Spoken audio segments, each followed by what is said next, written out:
happy to welcome you to this journey of learning on banking. Most of you are engineering graduates and graduates who have not studied banking in your colleges, but most of you are willing to and aspiring to join banks, and in that process you have to answer questions on banking. Therefore, we are attempting to give you banking in dosages that are easy to digest and with a specific motive of giving you what is required for you to pass the bank exam. Banking is a vast subject and one can spend one's lifetime in learning it. But what you need to know so that you can easily pass the examination and attend the interview. These are the two motives. First, you have to pass the examination, and when you attend the interview, some banking questions will be asked and you will have to answer that. With these two aims, we are now presenting you banking lessons as video lessons. Before I embark upon this task, let me introduce myself. My name is K. Mohan Chandran. K. Mohan Chandran. I joined Indian Bank, a nationalized bank, way back in 1972 as a probationary officer and rose to various levels. I was the regional manager of the bank. Then I served as the principal of Image, which is one of the premier bank training institutes of India.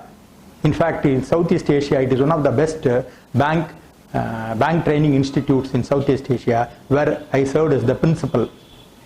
Nearly I have about 25 to 28 years of banking experience.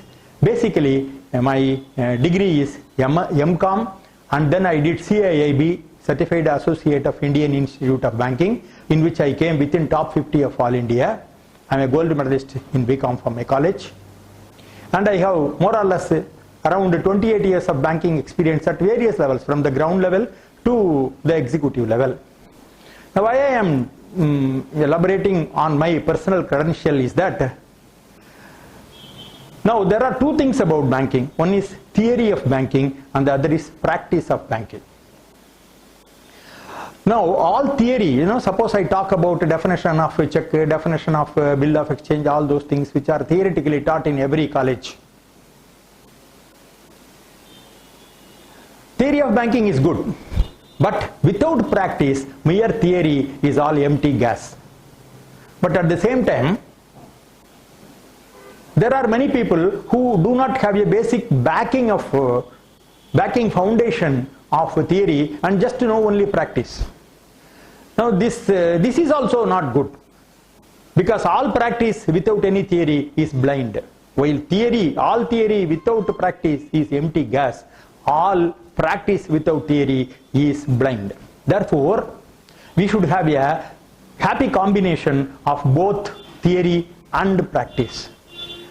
In my case, since I have a backing by way of an MCOM, in which I studied the theory of banking, theory of central banking and various aspects of banking, and then, which is when I joined the bank, my theory got tempered, buttressed and refined by 25 long years of practice. Therefore, I am going to talk to you on subjects of banking with both theory as well as practice.